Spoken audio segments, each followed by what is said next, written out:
Muy buenas tardes, buenos días para aquellos que nos estáis escuchando al otro lado del Atlántico. Bienvenidos todos a la 37ª sesión de este Gastronómica Live.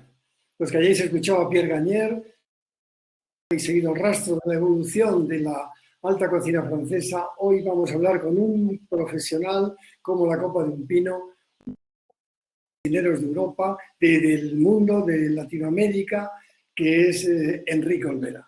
Antes de empezar, yo quiero un poquito contaros cómo yo conocí a Enrique en el año 2007.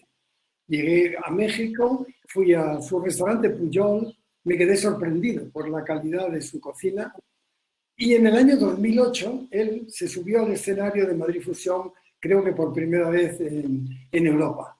Después le he seguido el rastro en numerosas ocasiones. Fui a Mesamérica, al congreso que él organizaba en México DF. Espectacular congreso con que era más bien un TED de cocina, no un congreso estrictamente culinario. He estado en Nueva York en el restaurante Cosme. El éxito le acompaña y la sinceridad también, porque todo lo que él hace tiene un tinte de autenticidad y realmente de respeto a toda la tradición que le acompaña. Yo no quiero seguir hablando, sino que nuestro invitado es el que debe de tener la notoriedad que le corresponde. Enrique, un aplauso, bienvenido. ¿Cómo estás? Muchas gracias, José Carlos. Saludos a todos. Es un placer estar con ustedes aquí a la distancia desde Ciudad de México. Estamos listísimos no solamente para platicar con ustedes, sino para hablar un poquito del pasado y del futuro, para poder tratar de entender nuestro presente. La cocina mexicana, como bien sabes, tiene unas raíces muy profundas. Entre más tiempo hemos pasado en Pujol, que cumple 20 años este año, pues más nos hemos dado cuenta que nuestra labor es continuar ese gran legado que tenemos en México. México, si bien no es una potencia económica o política, sí es una potencia cultural, y vemos en nuestra cocina una posibilidad de seducir y de compartir con el mundo.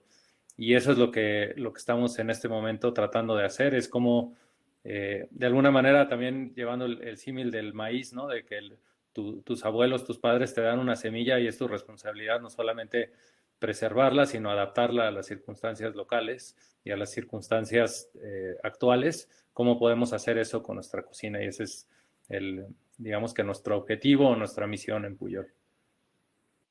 Bueno, tú vienes a hablarnos hoy fundamentalmente, vamos a hablar del mole, pero antes te voy a hacer alguna pregunta para ponernos en situación. Y recuerdo que tu colega y amigo sabio, como es Ricardo Muñoz Zurita, me dijo en una ocasión, la cocina mexicana es, después de la china, la que más salsas tiene, porque solamente con los moles y los pipianes sumamos un número centenares de salsas distintas. Hay moles de colores, hay pipianes de distintas clases. Bueno, de eso vamos a hablar ahora, que es una de las bases de la riquísima cocina mexicana. Yo quiero preguntarte, ¿cómo están tus restaurantes en este momento? Bueno, En México y en Nueva York, por ejemplo. ¿Están cerrados, abiertos? Bueno, Cosme fue el primer restaurante que cerramos. Se cerró en marzo 14 de este año y permanece cerrado. Atla en Nueva York, que está abierto con servicio a domicilio. Empezamos el 5 de mayo con una propuesta de servicio a casa. En Ciudad de México igual, Pujol cerró, pero hasta el día 30 de marzo. Y en teoría podremos abrir a mediados o finales de junio. Esa orden la estamos esperando del gobierno. Hemos tratado de alinearnos con lo que el gobierno emite, porque sentimos que esa es la mejor manera de cooperar, ¿no? O sea, que sea un esfuerzo colectivo y no un esfuerzo individual. Si Pujol permaneciera cerrado unas semanas más, no tendría tanto impacto, y creemos que esto tiene que ser más bien una acción coordinada entre los restaurantes y el gobierno. Bueno, y una cuestión que a mí me parece importante. ¿Cómo vais a afrontar o cómo afronta tu país algo tan importante como la comida callejera, que tiene esa relevancia en un país como el vuestro. Para respetar las medidas de seguridad, ¿cómo está la situación? Sí, bueno, la realidad apremia. México lamentablemente es un país de mucho contraste y ese contraste entre la riqueza y la pobreza ahora es más evidente.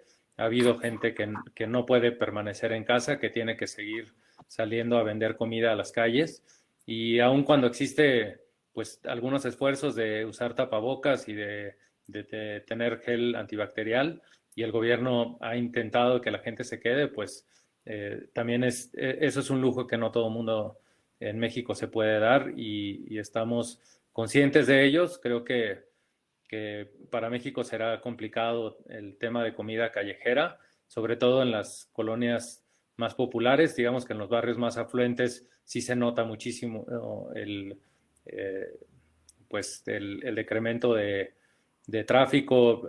No hay puestos callejeros, hay muy pocos vendedores en la calle, pero en las colonias populares y en los mercados el movimiento ha bajado, pero aún persiste. A mí me fascina la comida callejera en México. Me parece que es como un viaje a las raíces, ¿no? De vuestras culturas. ¿A ti te ha servido de inspiración esa comida Sí, callejera?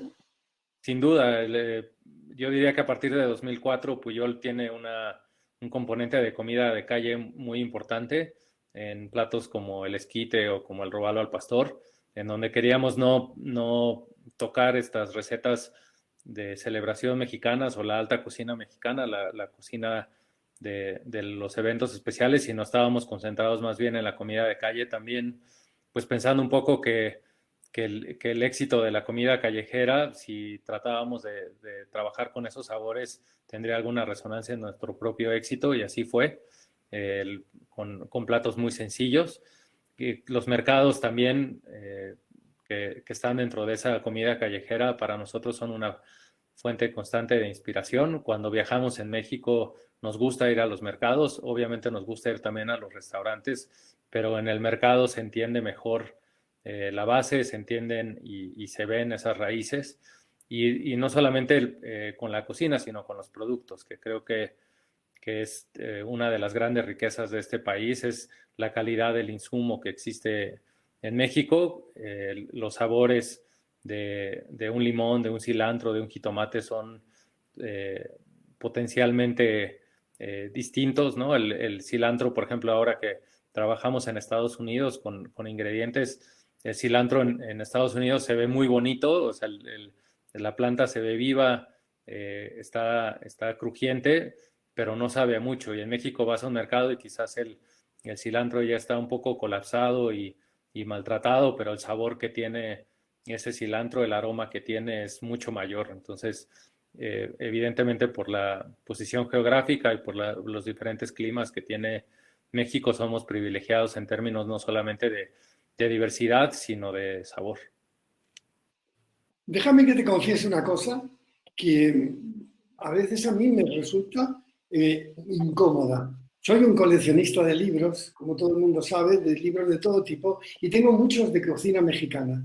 Y sabes una cosa que me resulta irritante, que hablemos el mismo idioma y que yo no sea capaz de entender los libros mexicanos, por la riqueza del vocabulario tan tremenda que tienen los insumos en México.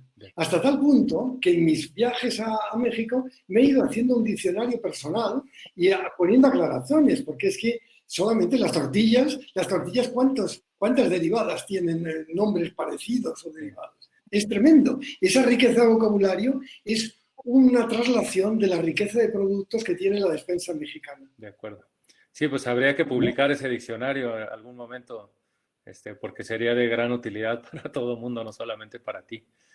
Sí, Pues las tortillas pues tienen diferentes cocciones y dependiendo de esa cocción tiene un nombre distinto, ¿no? Más allá de las formas, que también son múltiples y muy variadas. Y tienen incluso formas similares en lugares distintos, nombres diferentes. Entonces, se necesita mucha paciencia, mucho tiempo para poder siquiera pensar que tienes algún tipo de conocimiento sobre la cocina mexicana. Yo creo que incluso si eres estudioso, si no has por lo menos transitado en México un par de décadas, es imposible pues poder siquiera decir que entiendes de cocina mexicana.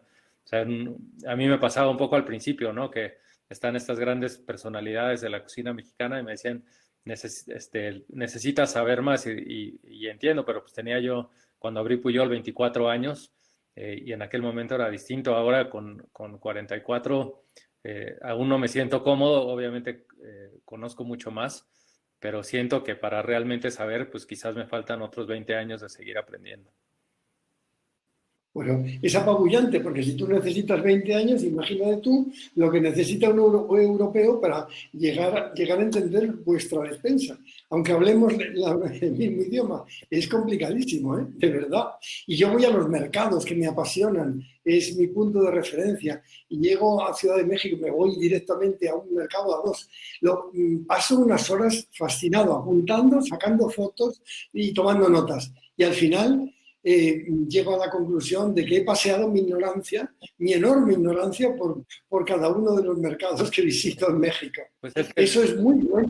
sí, las reglas son distintas en todo sentido, ¿no? Y es algo que hemos trabajado en los últimos años en Puyol y cuestionado, sobre todo a partir de que nos mudamos de casa hace 3 años. Por ejemplo, el tema de cómo se construye un menú de degustación en la cocina mexicana, me parece que también es distinto a cómo se construye en la cocina o en las cocinas de Europa.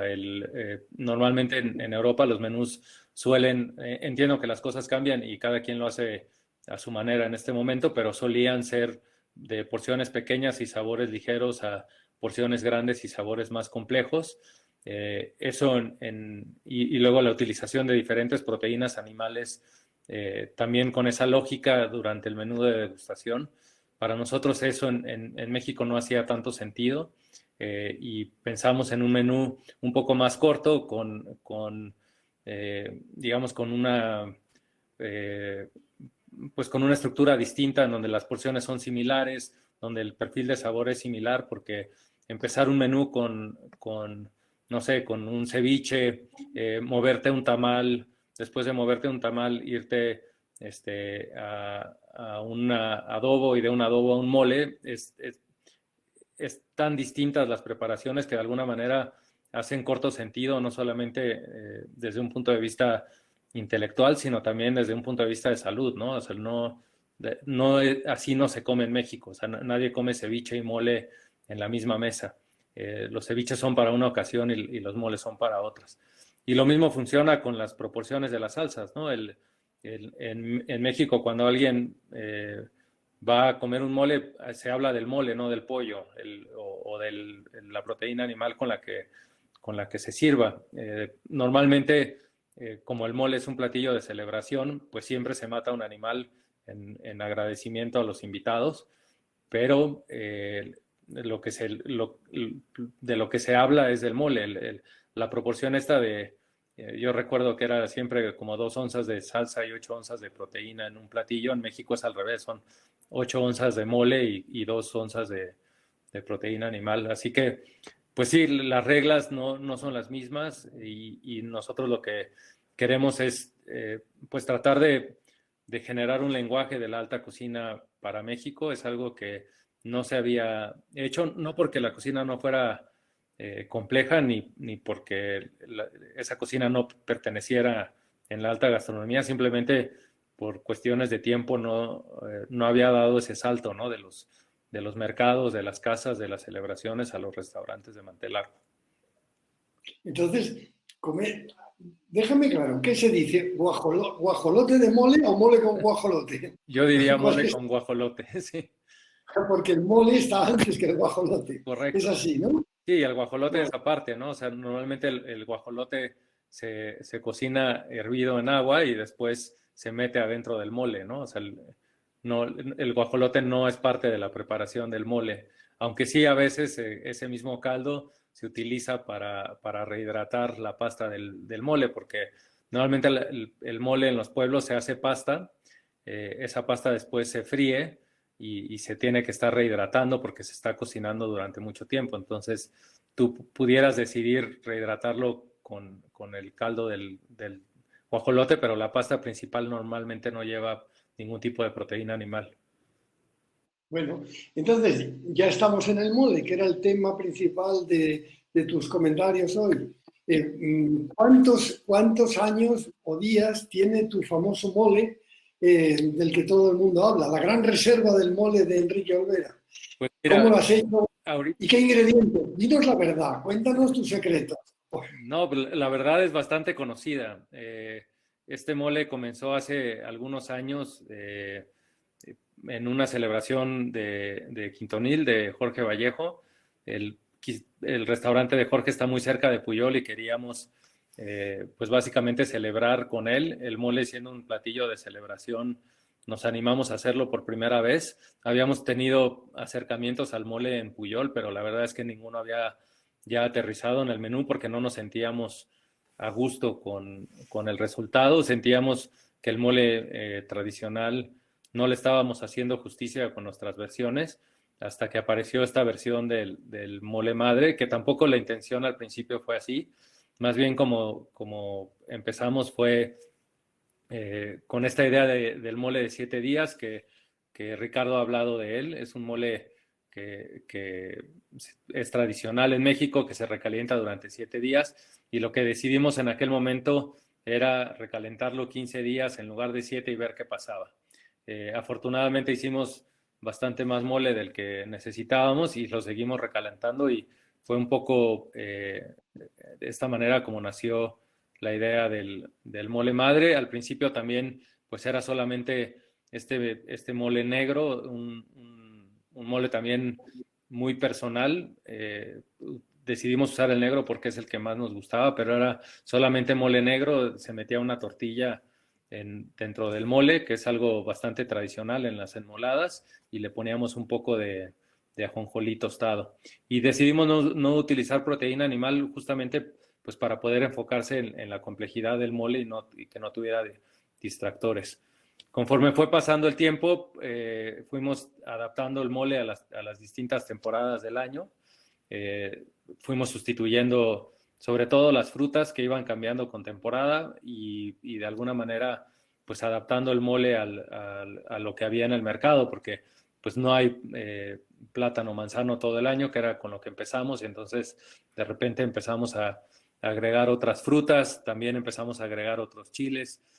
Conforme fuimos recalentando el mole, notamos que se convertía en un mole un poco más terroso, un poco más cansado y no tan vivo.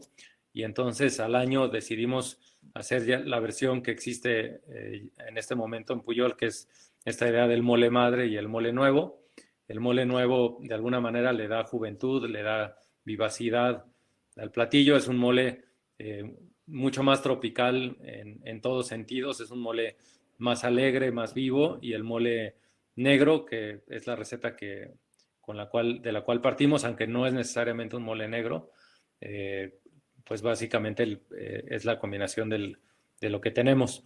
Al último día de Puyol estábamos en 2150 días aproximadamente, bueno, 1152, y ahorita lo tenemos guardado, la pasta de mole en el refrigerador, y ojalá el 14 de junio que abramos la cocina para hacer producción lo podamos recalentar y que ya tenga 2153 y el día 15 que en teoría podemos abrir las puertas con una capacidad limitada, pero ya podamos seguir recalentando el mole y seguramente le haremos una fiestota.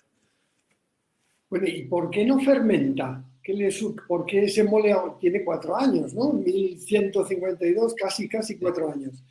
¿Por qué no se estropea? No, Eh, ¿cuál es el secreto de ese mole? sí, bueno, está en la estufa la mayoría del día. Ya incluso en los últimos meses lo dejábamos en la estufa también en la noche, porque tenemos una guardia de cocineros en Puyol que trabajan de noche. Eso es algo reciente y entonces ya podemos dejar el mole sobre la estufa. Entonces nunca pierde calor, siempre lo estamos recalentando y cada vez que hacemos mole nuevo se lo ponemos al mole viejo. y se regenera, ¿no? Entonces, se tiene que ir probando. Claramente el mole va teniendo unos sutiles cambios. Son cambios que quizás no son aparentes para la mayoría, pero cuando estás trabajando con el mole todos los días se ve claramente la diferencia del mole cuando le acabas de poner una dosis de mole recién hecho al mole antiguo. O sea, va cambiando bastante con la Bueno, recalentada. yo creo que el mole mexicano es una de las salsas más importantes de la cocina universal, pero sin duda. Sí. Pero dinos, por favor, bueno, ha ido evolucionando, evidentemente, el mole con el tiempo. ¿Dónde se inventó? ¿Dónde se inventó? ¿Y qué ingredientes tiene el que tú haces? ¿Cuántos? O enuméralos, por ejemplo. Bueno, Si es que lo sabes, sí. a lo mejor no lo sabes. Es difícil de contar porque, como te digo, las recetas van cambiando con las temporadas. Entonces, la base de cualquier mole negro o de cualquier mole suele ser jitomate, cebolla, ajo, chiles y semillas, ¿no? Esa es, digamos, que la base de cualquier mole. Los moles comienzan en la época prehispánica y básicamente viene de la palabra mulli. Hay un libro de nuestra querida Patricia Quintana muy bonito sobre los moles. Si no lo tienen, se los recomiendo ampliamente. Los moles son muy variados y incluso puedes tener los mismos o prácticamente los mismos ingredientes y dependiendo del nivel de tostado también va cambiando el mole. En el caso del mole negro de Oaxaca, muchos de los ingredientes se tateman, otros se fríen. En esa fritura, evidentemente, la grasa como conductor de sabor hace que el mole sea más sabroso. Y después siempre se monta con un poco de chocolate al final, pero es importante que la gente reconozca que no es una salsa de chocolate. O sea, el chocolate se utiliza más bien pensando en términos europeos, como montarle mantequilla a una salsa en la tradición europea. De esa manera se le monta chocolate al mole al final del proceso de hacer la pasta. Y ese chocolate lo que hace es que redondea el mole. Si tú pruebas el mole antes de que tenga el chocolate, es muy evidente los diferentes sabores, ¿no? Y para mí eso es lo que más me gusta del mole, es que los ingredientes renuncian a sí mismos para convertirse en mole. Y por eso quería también un poco hablar de este tema en la pandemia, porque creo que de alguna manera es lo que tendremos que hacer para pues sobrevivir esta crisis, es renunciar un poco a nuestra individualidad y trabajar más de manera colectiva como industria. Creo que ningún restaurante es tan fuerte en este momento como para poder sobrevivir esto de manera individual, y se necesita de una cadena de los productores, de los clientes y obviamente de los cocineros para poder salir de esto. Y eso es lo que sucede en el mole, ¿no? Los ingredientes renuncian, se convierten en mole y no es que el mole sepa a jitomate con cebolla y con ajo, o sea, sabe a mole. Obviamente los buenos moles tienen una profundidad y van cambiando en boca. Normalmente lo primero que sueles probar es la parte terrosa, después entra el picante y después entran las especies, ¿no? La canela, el clavo, que son especies bastante comunes en el mole. Esos suelen quedarse como en el retrogusto. Bueno, esto a mí te voy a contar una historia porque el mole, desde un punto de vista gastronómico, yo te he dicho que considero que es una de las salsas más importantes de la cocina universal y al mismo tiempo una de las más difíciles de armonizar con vinos o con bebidas, precisamente a su complejidad, a los matices picantes, agridulces, especiados, el chocolate, la cantidad de especias. Y recuerdo que hace ya bastantes años yo había sido invitado por el jefe de cava de Dom Perignon a catar las añadas de Dom Perignon que pedía James Bond en sus películas. Y entonces el reto era demostrar que aquellas añadas de Dom Perignon armonizaban muy bien con las cosas más difíciles. Por ejemplo, un escabeche tradicional, un ceviche, platos asiáticos, y en uno de los platos que nos proponían como reto estaba el guajolote de mole o mole de guajolote, algo así. Y entonces el Geoffroy, que era el jefe de Cava, un hombre culto, con un refinamiento importante, nos pregunta, ¿con qué vino armonizarían ustedes esto? A que fracasa casi todo, menos el Dom Pérignon de la añada 1952 que perdía. Bueno, aquello era pues un montaje evidentemente comercial, pero muy sensato, terriblemente sensato. Y yo te pregunto, pues evidentemente, ¿con qué se toma el mole y los platos de mole en México? Sí. Sí, Ricardo Muñoz ahorita también me acuerdo que muy al principio de Puyol había hecho varios ejercicios de maridaje de moles con champaña bastante exitosos, así que coincido, creo que la champaña es un gran acompañante para el mole. Nosotros en México normalmente lo tomamos con cerveza o con mezcal, ese digamos que es las bebidas que utilizamos, pues no solamente para el mole, la verdad es que lo utilizamos eh, para cuando estamos contentos y para cuando andamos tristes también. Así que yo creo que esas tres bebidas pueden ser la mejor opción para maridar con mole, porque sí, dado la complejidad y el protagonismo que tiene en la boca el mole, pues básicamente destroza a cualquier otra bebida y la opaca, ¿no? O simplemente la desaparece. Bueno, aquí me están comentando, entre los comentarios que estoy recibiendo, que evidentemente con una cerveza ligera, pues que el mole va bien. La cerveza aguanta muchas cosas y armoniza con platos difíciles. Eso está probadísimo. Acabas de decir una cosa que me ha llamado la atención y es el trabajo colectivo, la gestión compartida, la conveniencia de compartir la gestión de restaurantes y de trabajos de restauración, de hostelería de cara al futuro, si queremos salir adelante en el mundo de la hostelería. Y eso es algo en lo que insiste el periodista Paul Mason en su libro Postcapitalismo, hacia un nuevo futuro, que yo he leído con verdadero con inquietud, placer, pero abre caminos nuevos en el trabajo colectivo de la hostelería, hay que abrir los ojos hacia nuevas formas de gestión y de comportamiento y de organización en el futuro. Tú has apuntado algo, me ha parecido que iban por ahí, ¿no? ¿Es así? De acuerdo, sí, la resiliencia de los restaurantes depende de la resiliencia de nuestras comunidades.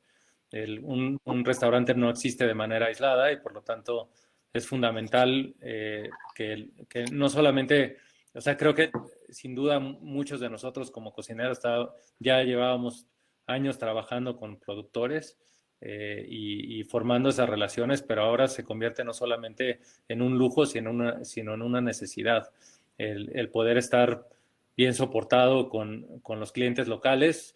Muchas veces en los restaurantes como Puyol, el turista tiene un lugar predominante, no porque nosotros queramos que sea así, simplemente porque el turista planea con antelación, ¿no? O sea, si tú vas, si yo sé que voy a ir a Europa, no lo sé unos días antes, lo sé varias semanas antes y haré mis previsiones de hacer las reservaciones. Y eso creo que nos sirvió mucho durante años, pero ahora si queremos permanecer vigentes, pues creo que es importante pensar en cómo echar raíces más profundas dentro de nuestras comunidades y poder tener un sustento local y que el turista sin duda permanecerá ahí, pero no puede ser, yo creo que no podrá ser más el centro de los restaurantes, sino será el contorno. Has hablado, me gustaría que nos dijeras, de tus establecimientos, ¿tienes algunos con el reparto de comida a domicilio? ¿Has empezado a dar ese servicio? Solamente en los restaurantes casuales, porque, por ejemplo, Cosme y Puyol creemos pues la experiencia es completa, ¿no?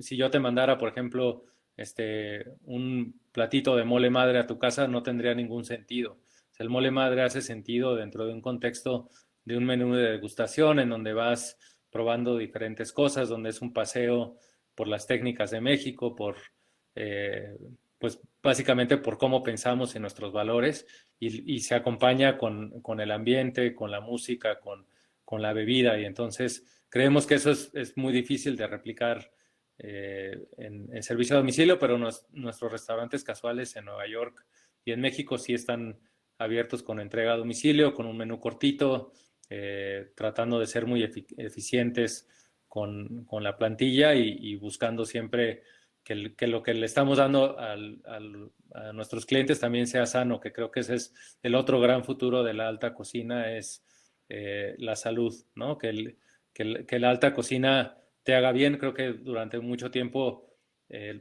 estuvimos básicamente pensando en demostrar nuestra capacidad como cocineros, nuestra capacidad para cocinar y en este momento creo que siendo la salud algo tan importante en la vida humana y en nuestras sociedades, el fine dining yo creo que ahí tiene una gran oportunidad de convertirse en eso, ¿no? En comidas que te hagan muy bien, que te regeneren, porque tenemos acceso a unos productos que la mayoría de los restaurantes no tienen acceso y que esos productos que son de muchísima calidad no solamente saben ricos, sino que tienen una cantidad de nutrientes muy importante y que podemos darle a nuestros clientes ese beneficio, no solamente en términos de la experiencia, sino también de la salud. La gente que nos está oyendo me dicen alguno que el maridaje del mole debe de ir de la mano de su origen, un mezcal de Oaxaca. Así. Nada que objetar por mi parte. Yo estoy de acuerdo, vamos, me parece bien. Es una opción. De acuerdo, pero hay moles también en todas partes, ¿no? Y hay moles en Veracruz y hay moles en Puebla y hay moles que son más conventuales que prehispánicos, o sea, hay de todo. También yo diría que cualquier destilado de agave, ¿no? Porque se están haciendo también, digo, el mezcal obviamente tiene un lugar especial por lo menos en mi corazón y creo que en el de muchos mexicanos, pero se están haciendo destilados de agave increíbles en todas partes del país, unos otoles que he estado probando recientemente también de muchísima calidad en el norte del país y creo que también hay que darle espacio a esos destilados.